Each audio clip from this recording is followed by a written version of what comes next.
Welcome everyone back to Sports Talk with Krish. I am your host, Krish Verma, today alongside Carolina Panthers legend Jake Delhomme. Jake, how are you doing, sir? I'm good, man. Glad to be on.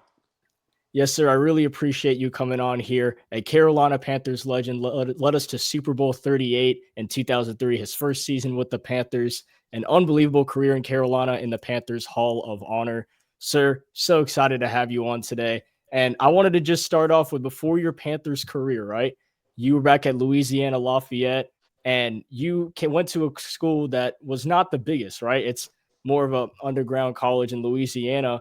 So, how did that underdog mindset to begin your career really put you into a spot in the NFL? Well, listen, I think anybody that's not drafted, right? You always have that big chip on your shoulder, or many players. I mean, you look at Tom Brady, everyone knows that he was drafted 199, and that's something that he kept with. And even to this day, he still talks about being the 199th player taken in the NFL draft. So, yeah, I was one that now we're in the Sun Belt, the college that I went to, but back at that time, in 93, I'm starting to date myself. We were in the Big West Conference, so that doesn't even exist anymore. So it's a long time ago, and certainly a mid-major. And I was lucky enough to start all 4 years in college. We did a lot of good things, and then you go undrafted, and so certainly that chip on your shoulder just continues to grow and grow. And then when you do get an opportunity, you just try to take advantage of every opportunity that you have. And I tried to do that. It was a long ride, but I wouldn't trade anything for it. Get sent to NFL Europe a couple of times during the process while I'm trying to establish myself. But it makes it all worthwhile when you do get a chance. Well, it seems like you did amazing with your opportunity there. You set school records, and being a borderline 4-year starter, like you said, it's not really what everyone gets, right? Not a lot of quarterbacks come in their freshman year and lead the program all 4 years. So that's amazing to hear. I know you're not only a legend to the Carolina Panthers, but also to your respective university back in Louisiana. So when you did get to the NFL, right, you started in New Orleans. Correct. And then you spent some time in NFL Europe, right? Can you tell me about your time with the Amsterdam Admirals? This is very interesting to me because I don't know if they have a program like this anymore. No, NFL Europe was the one. It was kind of a minor league type system for the NFL, which right now they tried the XFL and the USFL the last couple of years, and they kind of merged both of them. And I still think that's a great opportunity because there are some guys that sometimes it just takes a little bit longer. And I know especially quarterbacks, because that's the only position that you really and truly can't play more. It's only one quarterback that gets on the field at a time, right? In NFL, whereas you can play multiple offensive linemen and defensive linemen and linebackers, wide receivers, et cetera, et cetera. But as quarterback, it's about playing. It's getting opportunity to play. So back then there were 6 teams in NFL Europe. In the NFL, different teams would allocate players. So they would send some young guys that they wanted to get some opportunities. Some were draft picks from the year or two prior that they didn't get a chance to play as much and get them some exposure. And so I got allocated by the New Orleans Saints. And you play a 10-week season over in Europe. But training camp is all done in the States. My first year when I went to Amsterdam, training camp was done in Atlanta. So all 6 teams had camp in Atlanta. We'd have scrimmages on Saturdays. This lasted about a month. And then you fly over the week before your first game. You're there for 10 games, and then you fly back. So got a ton of exposure playing at a level higher than college for me, but yet it was still a proving ground. And there was 2 quarterbacks on the roster in Amsterdam. One was Kurt Warner, and one was myself. And so Kurt came from the Arena Football League world, where when he came out of Northern Iowa, Kurt went to camp with the Green Bay Packers. And at that time was Brett Favre, Mark Brunell, and Ty Detmer. So names that lasted forever in the National Football League, probably close to 55 to 65 years of experience, those three players combined. And Kurt said, listen, I wasn't ready. Went back home to Iowa. Next thing you know, he's working at a grocery store. Then he plays NFL Europe, arena football. And he's the MVP for like 2 out of his 3 years. And he was given one more shot. And the St. Louis Rams sent him. And so he and I were teammates. So I didn't play much, because he was kind of decent. He was 26, and I'm a 20. I think I was 21 at the time, still very young, and was able to go and get a lot of experience, and then come back to the Saints, and then I got sent again the following year to Frankfurt Galaxy, and was able to play a lot more then, and we were able to win the NFL Europe title, which was the World Bowl title. So that all adds to the experience of playing quarterback, which is exactly what I needed at that time. So not only for quarterbacks like yourself, but you believe that they should still have something like this to give those undrafted free agents an opportunity. I just think it, be it undrafted or not, I just think it gives you an opportunity to play your game. So they had so many guys. Like one of the teammates in Amsterdam that we had was Tom Newton. He was a guard, played at gosh, I want to say Central Michigan or Western Michigan, one of those two. But he just needed more reps, and sure enough, he was able to get that established, bank a lot more reps, and he was a off starting guard for the St. Louis Rams when they won the Super Bowl, with Kurt Warner as their quarterback, and played multiple years in the league. So you get many of that. Adam Vinatieri was one, NFL Europe. Brad Johnson was one. John Kitna was one. Damon Heward, who played 13 years in the National Football League. Myself, JT O'Sullivan. Numerous quarterbacks were able to go over and play and get that experience that really and truly it's hard to get in just playing in 4 preseason games. And it built you guys for the big leagues. It sounds like it gave you guys such an amazing opportunity It gives to you confidence because you don't right. play a ton, right? I mean, that's the thing. You don't play a ton in the preseason, and opportunities are limited. So if you get 10 games of game film, of playing, of running Mhm. 2 minute drives, those situations, I think that's the biggest thing. Well, I think it should definitely be considered to make a return because, like you said, it gives just so many new opportunities to these young guys. And you yourself, you got your opportunity. 2003, week one against the Jacksonville Jaguars. That's kind of where the story started once you initially signed with Carolina. You come into that game, I believe it was 17-0. Ironically, when we were in the booth together week five, also 17-0. So you come into the game, not a lot's going your way, but you have an opportunity to make a statement. What was going through your mind? Just going into that situation and getting the opportunity to go win Carolina the game and to lead them the rest of the season.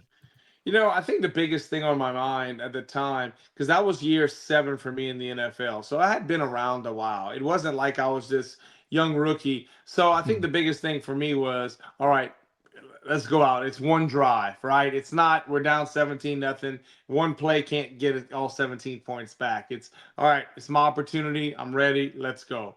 And so that's what it was. In our first drive, we were able to go right down the field, and I threw a touchdown pass to Musin Muhammad. And that kind of got the crowd going back, getting the crowd back into the game. Because really and truly, we got booed off the field at halftime. First game of the season, the second year for John Fox, and 7 wins in 2002. I believe they were 7-9. So expectations were this team was going to kind of be on the improve, and you're down 17-0 at half. So that got the crowd back into it, and slowly enough, we kind of chipped away, and was able to get a win at the end of the game.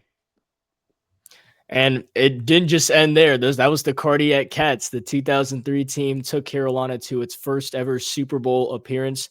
What can you tell us about just playing in the Super Bowl, playing an all-time great like Tom Brady? How did that feel as well? What do you remember from Super Bowl 38? Well, I remember a lot. That's one thing I do recall.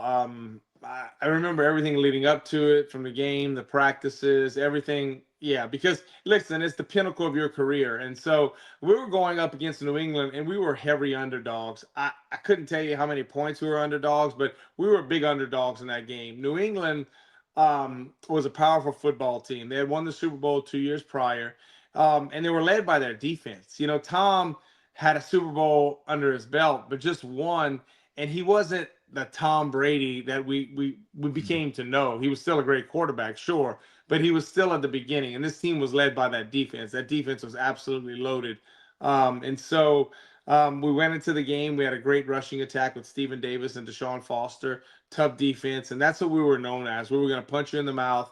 We were going to fight with you, and it got close in the fourth quarter. We were going to win. And the game started out very difficult. We couldn't run the ball, couldn't throw it on them, but they had something to do with it. I don't think it was lack of execution by us. I think it was they were a pretty good football team, and they got paid also, and they gave us fits. And then we chipped away in the second quarter. Was able to kind of get it, somewhat decent at half, and same thing in the third quarter. Just kind of muddled around, and then the fourth quarter, all heck broke loose, and it was a back and forth game, and whoever had the football last was able to win it. And unfortunately, Tom Brady with the ball in his hands with a minute left and good field position with Adam Vinatieri as his kicker left us with no time left. Well, it was still a Super Bowl classic and just unforgettable memories for the city of Charlotte for what you guys brought for that 2003 season and the years after that too. I mean, we had some really good Carolina Panthers football during that run, really established what our franchise is about in those first few seasons. Yeah, I thought so. We that's '03. We go to the Super Bowl, and then there's expectations in 2004, right? And then we start out 1-7 that year. Just injury after injury. We had four different guys playing positions on the offensive line from the Super Bowl year. We lost from Stephen Davis to Deshaun, Chris Jenkins, Dan Morgan, you name it, we lost it. Steve Smith, first game of the season. So we had to reestablish ourselves. Won 6 out of 8 to finish the season. And that carried over into the '05 season, which we ended up losing in the NFC Championship game in Seattle, which, yeah, they were a better team. I mean, I think we made a good run. We went as far as we could. They beat us in Seattle in the NFC Championship game. In 2006, just missed the playoffs. I missed most of the last month with a broken thumb. 2007, I played 2.5 games and had Tommy John surgery. And so those are a couple of years that just kind of we were there. Our team was kind of 8-8, 7-9. We're there, and then we go 12-4 in 2008, and got beat by a hot Arizona team in the playoffs, who went on to the Super Bowl with Kurt Warner and Larry Fitzgerald and Anquan Bolden and that bunch, and they got beat right at the end by Pittsburgh on the Santonio Holmes touchdown catch from Ben Roethlisberger. So we had a good run, competitive teams year in and year out, and true what to me what Carolina football is about: tough defense, hard nosed defense, solid running game, big plays in the passing game, and that's kind of what evolved in the next iteration of the Super Bowl Panthers with the Cam Newton and the Luke Kuechly's and the Jonathan Stewart carried over, but the tough defense, the hard nose, the Greg Olsons, the running of the football, the physicality, and then the big plays in the passing game. So that's kind of what seems to be the formula for the two times Carolina went to the Super Bowl. Well, then, I mean, hopefully the team currently can kind of go back to that if that's the rhythm we found in previous history in the past. And if you could tell us a little bit more about those big plays on offense, I know, especially in the Super Bowl, that iconic 85-yard passing touchdown to Muhsin Muhammad. If you can tell us more about your time with him, Steve Smith, Prohl, and many other guys on offense, like how was it playing with this group of players? Yeah, it was great. Listen, I was in year 7, but I was my first year starting, right? Steve Smith, he was in year 3, but this was his first time being a full-time starter at wide receiver. He was more of a punt returner, kick returner, with some offense sprinkled in his first year and then a little more offense his second year. But he burst onto the scene. Musin was already fairly established, but he was able to reestablish himself. Ricky Prohl was cut by the Rams.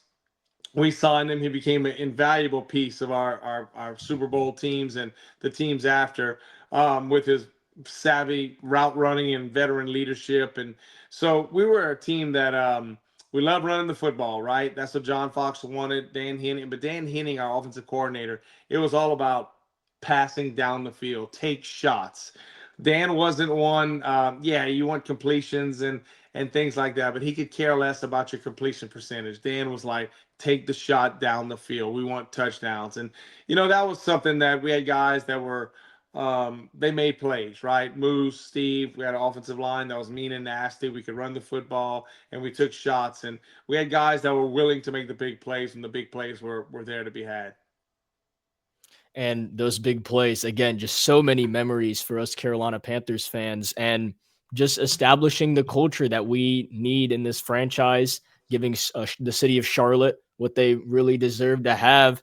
And again, talk about explosive plays, running the ball, passing the football. You know it as a quarterback. You've been through it with the Panthers, you've been through it all the way in Amsterdam. You know how to play the game at quarterback. So if I could ask you today about the current Carolina Panthers, currently Sure. at the time of this recording, we're 4-4, about to play the Green Bay Packers on the road. A lot of question marks because there's been some highs and some lows. It's very interesting to see how this team has developed throughout the season. But being a quarterback in the National Football League, what can you tell us more about the 2023 number one overall selection, Bryce Young? How have you seen him come, and what do you expect to see from him in the future? Well, so as we're recording this, we're 4-4, right? And so I'm hopeful that Bryce will be able to play against Green Bay. That's what I'm hoping for. So we saw a two-win football team draft Bryce Young first overall 2 years ago, and that was a tough season to say the least. He got thrust right into the to action. We had what, four different play callers during the course of that year, and that was tough. You really and truly had no number one wide receiver, and he got sacked, if memory serves me correct, like 66 times as a rookie. Yeah. And he got out of many of those. I mean, he could have had so many more had he not been athletic enough to get out of a bunch of them. So that rookie year was very tough. And then you go to Dave Canales' first year, and it didn't start off well. Our first two games against New Orleans Saints and then the Chargers, and then Bryce was benched. And he wasn't playing well. And he'll probably be the first to tell you that. And Coach Canales sat him down. Like, it was almost too much. It seemed like he needed a sit down. And Andy Dalton came in and kind of solidified the team for us in a way, is that we're still a two-win football team from the year prior. So it's a team that was still very much learning who they are, new head coach, and then Bryce gets put back into the lineup late October, I believe, at Denver, when he had to play, when Andy had the car wreck and he couldn't play, and played okay for a couple of games that we won, beating New Orleans right before they fired Dennis Allen, went to the Giants, beat the Giants over in Germany, and then there was a bye week. So we won two games, but two teams that were really on the down. And then Bryce seemed like a different quarterback after the bye. Really started Mhm. playing good football from the Chiefs game, from Tampa, in Philadelphia, had every opportunity to win that game on the last drive. And then ended the season in Atlanta on the road with three touchdown passes in the air, two rushing touchdowns. And so there's a lot of optimism going into this season. And rightfully so. But I think you got to remember, it's optimism, but we're a two-win football team 2 years ago to a five-win football team, still young. Like, there needs to be growth. I think we need to pump the brakes sometimes, and I Mhm. think people can get ahead of themselves. And so I was hopeful going into this year we'd see growth from this football team. And the first two games didn't start off that way. Really unfortunate the way we played in Jacksonville. Really kind of after halftime, we had to abandon the game plan. And the same thing in Arizona. We spot 10 points on two turnovers early on, and have to throw the ball all over the yard in the second half, and tried to make a really nice comeback. But you just felt frustration, right? Then we beat Atlanta, have a rough game in New England, and we played the Dolphins. Really good play from Bryce, efficient play in that game. Started out a little shaky, but came back down 17-0. Came back to win. Rico was outstanding. Then again, Dallas, right? Rico was unbelievable, but Bryce really played well. Didn't turn the ball over. Um, and then we go beat New York Jets, where I think we did what we had to do. That's a good defense, and we just Mhm. kind of played keep away. Got the lead, played keep away, and then unfortunately he had the injury, and then we played Buffalo, and Andy tried his best, and I think it kind of came out. Matter of fact, today I heard it sounded like Andy had an injury to his thumb on the second play of the game. Mhm. That typical probably Andy fashion, you didn't hear much about it until now. But yeah, tried to play and had some turnovers, and Buffalo had something to do with it. So I think we're growing. I'm anxious to see Bryce continue to grow. I'm hopefully he can get back this week and see where we're at. Right, it's year three, a team that's growing. And a ton of young receivers, right? We're very, very young at the skill position. catching the football. So let's see continued growth through the course of this season and continued growth from the quarterback, because I think we all know, right? We rush to judgment in making decisions so early on quarterbacks. With the example staring right in the face, Daniel Jones is playing lights out. Mhm. Sam Darnold, very good football. Baker Mayfield, the same way. We rush to judgment way too early on quarterbacks sometimes, and you need to have the right supporting cast around them. And I think we're starting to get there in Carolina. But I like to see the growth. I think the biggest thing for me with Bryce is that he's very accurate, anticipatory thrower, but him in the pocket, he can really maneuver in the pocket. And I think that was evident last week. Andy's 38. He's not going to move the way Bryce can move in the pocket. But even when Bryce gets out the pocket now or gets up, the eyes stay downfield. He makes plays down the field. He's very good running. He's faster than you think he is. So that's what I want to continue to see. Limit turnovers, and let's see if we can kind of stretch the field with the passing game, because our young receivers are going to continue to get better as we go on. And I think Bryce can grow with them. And Bryce has grown with them. And we've seen it the first few weeks. Even week one, I know that was absolutely a struggle against Jacksonville, but we saw that Cali to Cali connection, as they like to call it, with Bryce and T-Mac. And now that you got Jalen Coker back in that receiving corps, Xavier Legette has shown some flashes the last few weeks. I mean, the run game, which I actually wanted to ask you about right here. The run game, you've been in some running back rooms that featured Stephen Davis, Deshaun Foster, D'Angelo Williams, Jonathan Stewart, who actually had on the podcast a couple of months ago. It is a very good running back room that we cater here in Carolina. And we've got it again. Now we've got Chuba Hubbard and Rico Dowdle. And I wanted to hear your opinion on this, because Rico Dowdle, those 2 weeks that Chuba Hubbard's out, puts up historic numbers, right? Just Yeah. unbelievable. Panthers history, NFL history. You get Chuba back, they start to split carries. And, it's back and forth and it's working, but we just don't know to what extreme we want to do this. How does Dave Canales handle this? And what do you think Carolina should do with the run game? Well, I think you never know. It might be something different this week. And Canales didn't want to say anything early in the week before we play Green Bay, but it sounds like they're going to address how the running back kind of room's going.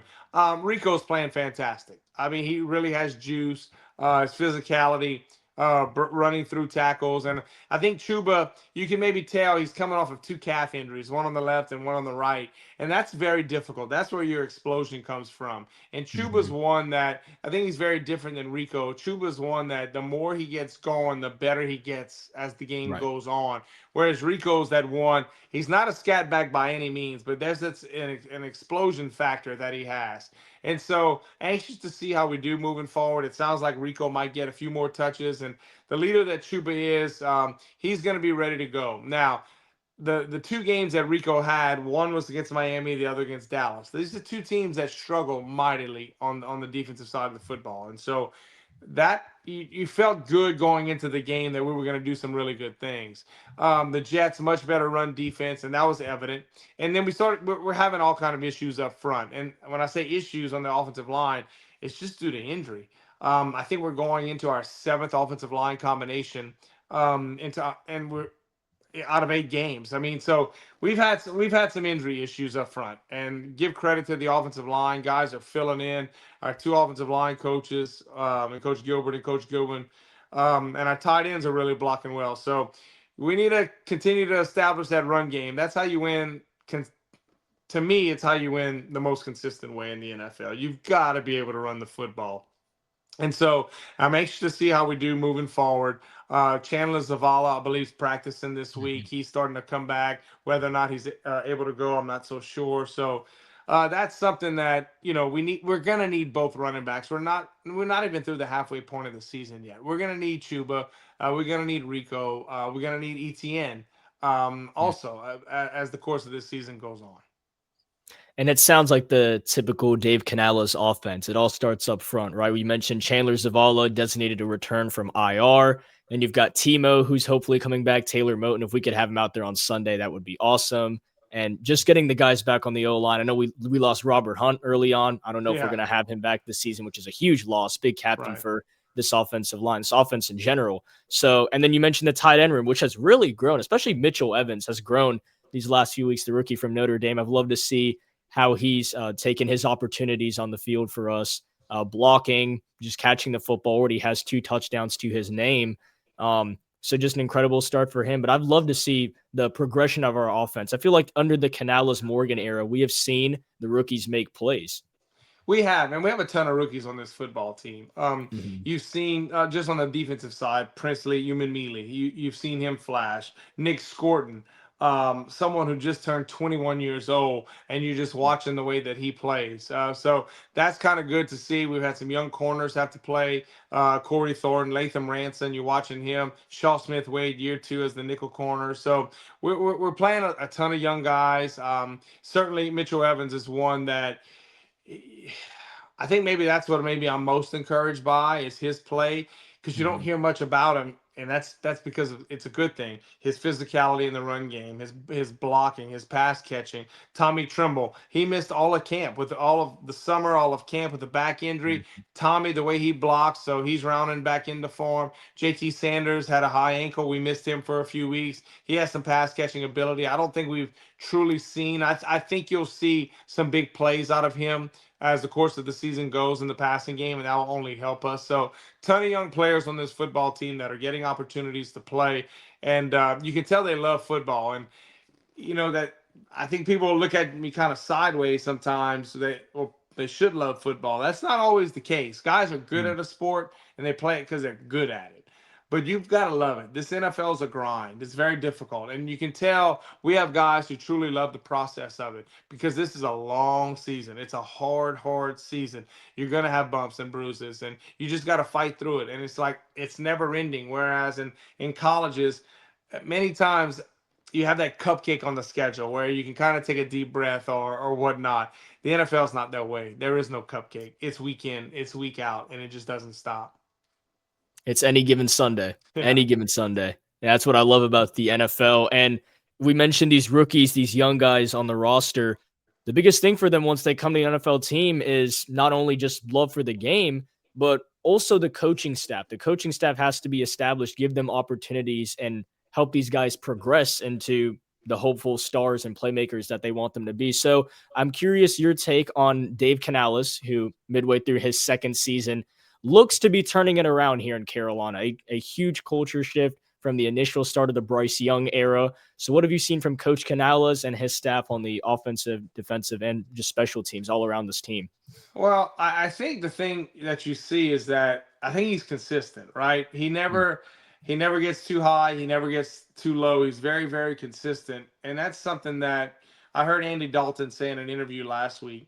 Even after the tough losses, Dave's been the same. It's about the process. Everybody the process week in and week out. And he's very big on that. And but that's how you win. I mean, you've got to be consistent.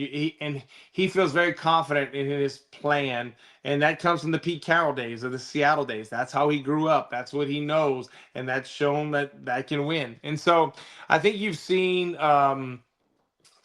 I think it's only the beginning with Dave Canales, to be very honest. You look at a couple of our games this year. I don't know what we could have done different offensively because we try to have a game plan and you're down 17, 20 at half. That game plan goes out the window pretty much. I mean, you're in attack mode, so you're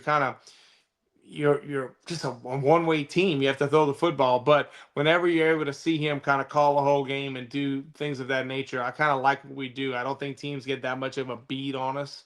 So I'm anxious to see how we continue to grow throughout the season. But I think the development of our younger players is a credit to the coaching staff. We talked about the Right. offensive line.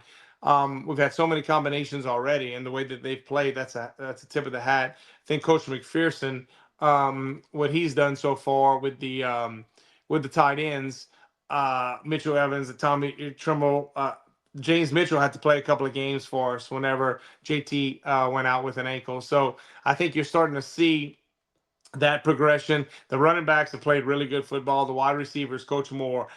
For us to trade away a coach in the room in Adam Thielen, you felt confident about some of the younger guys and some of their progression. And they've really done a really good job, some of the younger guys. And so that's good to see. Jalen Coker back is one that I think is going to help us. And on the defensive side of the ball, linebacker wise, it was pretty interesting that we changed the green dot from Christian Roseboom to Trevor Wallace. And Mm. you saw them play a couple of their better games. Derek Brown's playing great. It hurt losing Pat Jones. That hurt Right. us. I mean, he was one that, yeah, I liked what I saw from him. He could play on the edge at the outside linebacker position. We moved him over to three technique on one of the big sacks to end the Miami game. So that was one that that hurt. To be very honest, and so we need other guys to kind of step up their game a little bit. J.C. Horn's playing good football. Mike Jack is really playing good football. Our safeties, Trev Morrig, it seems like the closer he is to the line of scrimmage, the physicality shows up. So, I think we're doing a good job. And I came in with realistic expectations. We went from a 2-win team to a 5-win team. Well, let's see a progression. Let's get 7 wins, 8, and let's see if the ball bounces our way somewhere along the line. But continue to build and draft well, which it looks like we did, especially last year, and sign some free agents in the offseason, which I love what we did defensively 2 years ago on the offensive line, and continue to build going forward. So I wanted to end you with one last question and a Sure. personal one for you. When fans, Carolina Panthers fans, just fans of your university, when they think of Jake Delhomme years from now, what do you want to hope they remember about you as a player and as a person? Well, listen, hopefully, as a person, if they ever met me, hopefully they think, I'm a respectful human being and a nice guy. That's, I'm very proud to be able to play a sport for a living, right? Not many people get to do that, and I'm very proud of that. I didn't take that for granted. I think I worked very hard at it. And I don't want to say, I tried to treat people with respect, teammates, coaches, players, equipment staff, training staff. That's something that it meant a lot to me, right? And I guess you could say as a player, just someone who tried to do any and everything possible for his team to win. I mean, I hate to sound this way. I could give a good crap what my stats look like at the end of a game. Mhm. It's so easy to say that now, but like, who cares? Did you win or did you lose? Especially when you get to the NFL, it's like, did you win or did you lose? I mean, that's it. Mm. So I just someone who, yeah, I was emotional. I played with my heart on my sleeve, but this is a kid's game, and I never lost sight of the fact that it was a kid's game, and just try to work my tail off and go out on Sundays and play as well as I could for my teammates. And that's something that if ever I wanted to be remembered by, it would be that. Carolina Panthers Hall of Honor and legend Jake Delhomme. Thank you so much, sir, for joining me here today. Really appreciate you having on, and look to have you on in the future as well. No, thanks, Krish. I appreciate it. Good seeing you again. And yeah, hopefully we can kind of finish out the season on a good note. We're not quite halfway there yet. So still got a long ways to go, but it'll be over before we know it. But continued growth. That's what I'm looking forward to see with our Panthers. Yes, sir. Thank you all for tuning in. Make sure to hit the subscribe button, and I will see y'all in the next. Keep pounding.